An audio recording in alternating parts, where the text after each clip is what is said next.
Baik, Assalamualaikum warahmatullahi wabarakatuh. Sebelumnya perkenalkan, saya Isma Waria dari kelas 644B38 dengan NIM 6421167.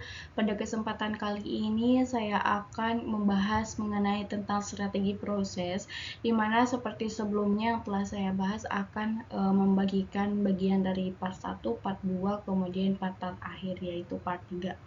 Part 1 ini terdapat 5 soal yang akan saya jawab satu persatu secara berurutan.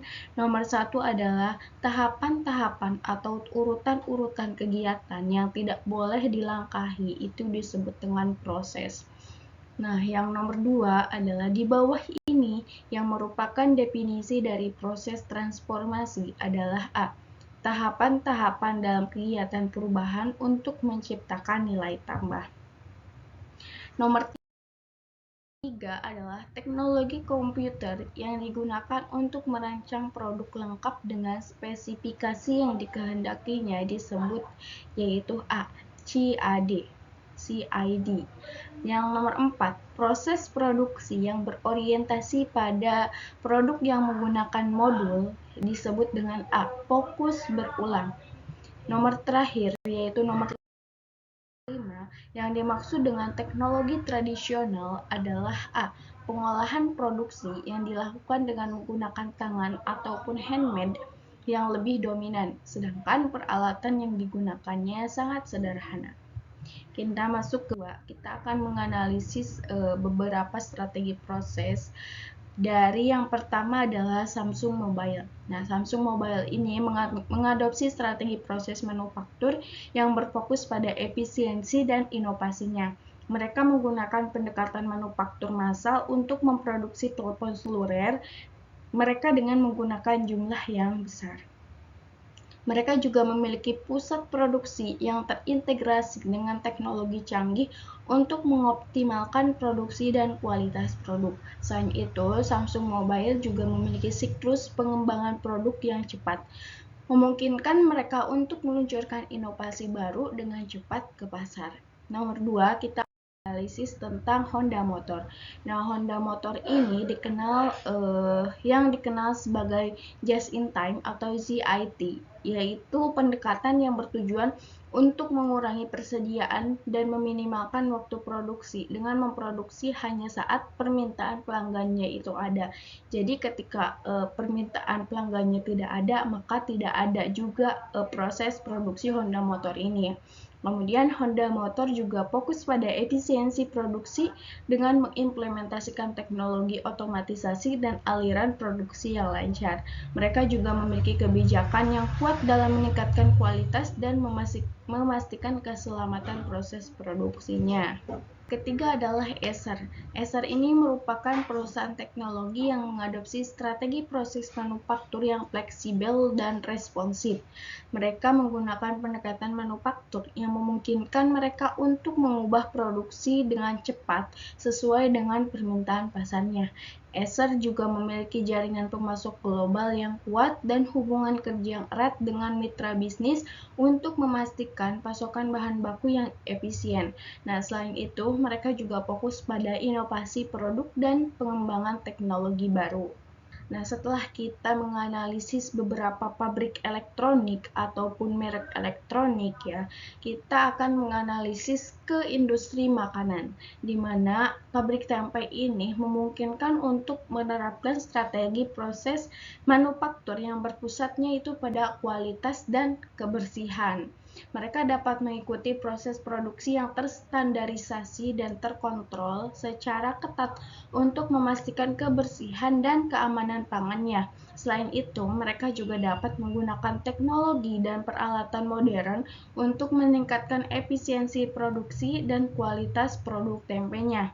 Nah, pabrik tempe ini juga mungkin memiliki sistem manajemen mutu dan pemantauannya yang ketat untuk memastikan setiap langkah produksi sesuai dengan standar kualitas yang telah ditetapkan. Nah, biasanya tempe ini juga kan jika didiamkan dalam beberapa hari, tempenya itu akan membusuk atau jika tidak dilakukan diproses dengan baik tempe ini juga pastinya akan tidak layak jual. Makanya tempe ini menganalisis atau menerapkan strategi prosesnya pada kualitas dan juga kebersihannya ya. Salah satu contoh yang menggunakan jenis masterpiece. Di sini saya menganalisis yaitu McDonald. Nah, McDonald ini adalah sebuah merek terkenal dalam industri makanan cepat sajinya yang mengadopsi proses pengolahan jasa yang berorientasi pada pelayanan massalnya. Nah, analisis McDonald ini melakukan proses pengolahan jasa dengan jenis masterpiece. Strategi prosedur dari yang pertama adalah standarisasi prosedur. McDonald ini telah mengembangkan prosedur operasional standar atau SOP yang ketat untuk setiap tahap pengolahan jasa mereka, dari pemesanan, persiapan makanan hingga pelayanan pelanggan. Setiap langkahnya itu telah dirancang dengan cermat dan diterapkan secara konsisten di seluruh outlet McDonald di seluruh dunia. Hal ini memastikan kualitas dan keseragaman pelayanan yang tinggi. Jadi untuk pengolahan jasanya di McDonald ini bukan hanya kita saja di Indonesia, tetapi mereka juga menerapkannya di seluruh dunia, begitu ya. Sistem produksi terpusat. Nah, untuk McDonald ini menggunakan sistem produksi terpusat yang menghasilkan produk makanan dalam jumlah besar dan didistribusikan ke outlet.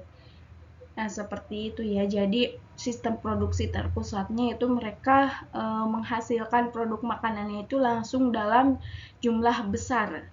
Kemudian langsung disebarkan ke outlet mereka di seluruh dunia ya. Ketiga adalah pemisahan tugas. Nah, adanya pemisahan tugas yang jelas antara karyawan mereka itu. Ada staf yang bertanggung jawab untuk mengambil pesanan, staf yang mempersiapkan makanan, staf yang melayani pelanggan di loket, dan staf yang membersihkan area tempat makan. Nah, pemisahan tugas ini memungkinkan setiap individu itu fokus pada tugas mereka masing-masing dan memaksimalkan efisiensi operasional.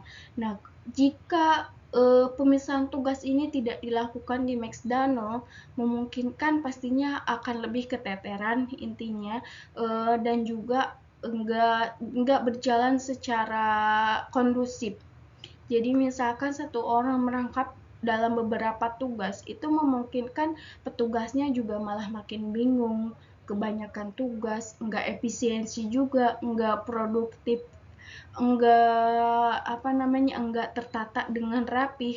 Pertanggungjawabannya juga yang dipikul semakin berat, otomatis mereka enggak bakalan fokus ke dalam satu tugas mereka ya. Jadi McDonald ini melakukan dengan pemisahan tugas agar lebih berjalan dengan baik, dan juga pelayanannya itu biar semakin bagus dengan kualitas pelayanan dengan adanya pemisahan tugas ini ya.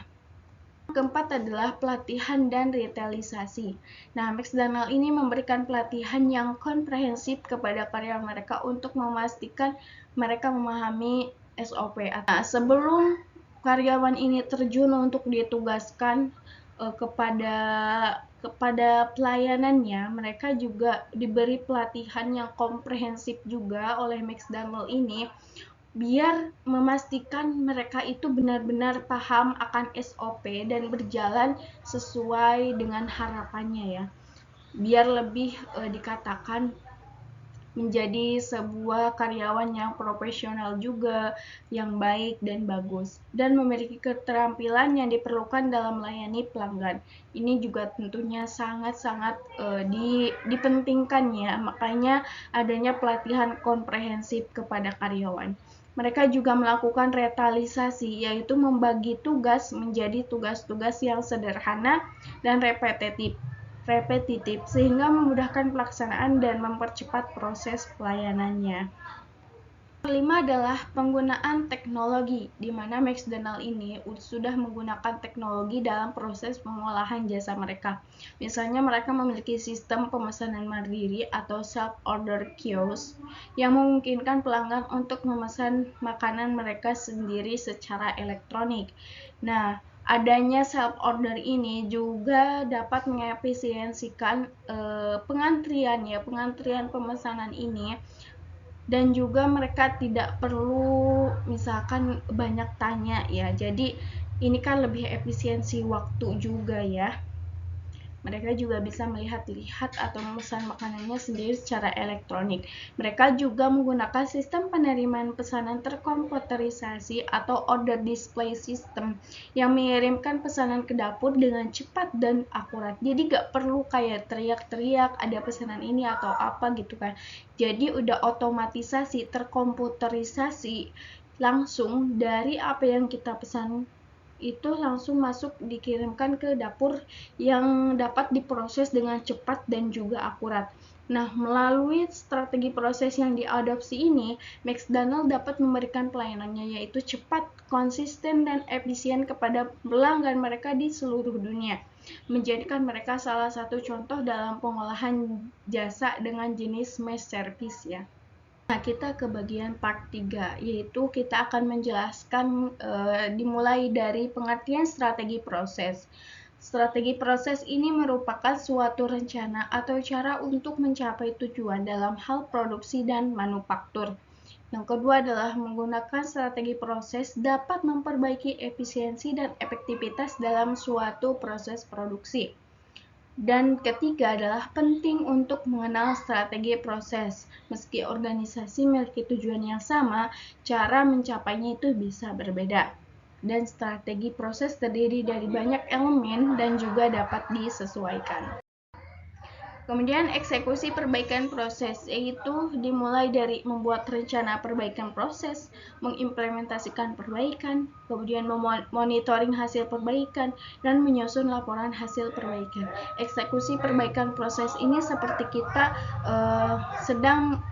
seperti pengertian ibaratnya secara sederhana seperti pengertian manajemen, di mana manajemen itu dimulai dari sebuah perencanaan, pengorganisasian atau pengimplementasian, kemudian pengendalian, pengevaluasian, dan juga yaitu hasilnya.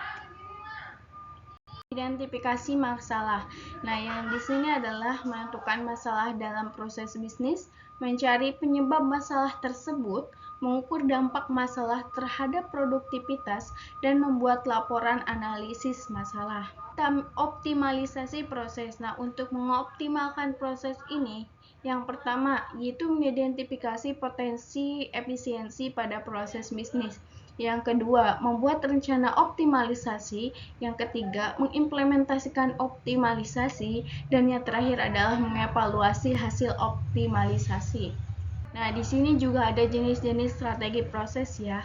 Ada 5 jenis strategi proses. Yang pertama adalah pembuatan toko atau workshop fabrication. Yang kedua adalah production line. Yang ketiga adalah batch processing. Yang keempat adalah continuous flow process. Dan yang terakhir adalah customized flow process.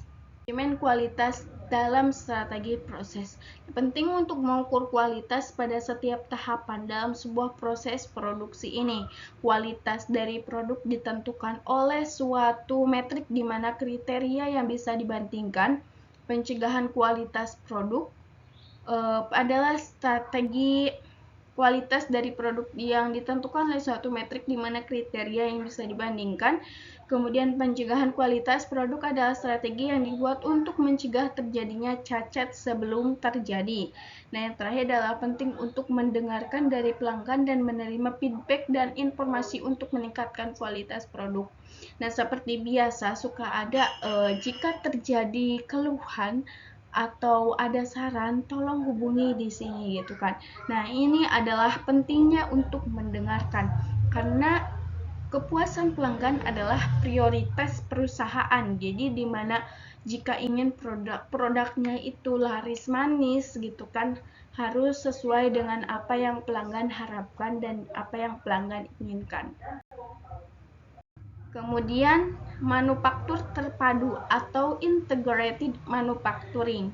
Nah, suatu pendekatan yang menyatukan penggabungan semua aktivitas yang diperlukan untuk merancang, membuat, menguji, dan mendistribusikan produk yang terintegrasi secara fungsional.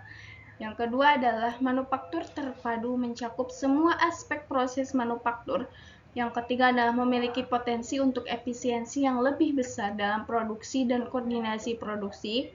Dan yang terakhir adalah hambatan yang realistis dalam menerapkan manufaktur terpadu termasuk kesulitan. Sekian yang dapat saya sampaikan. Mohon maaf apabila banyak kesalahan dan juga kekurangannya. Terima kasih atas segala perhatiannya. Assalamualaikum warahmatullahi wabarakatuh.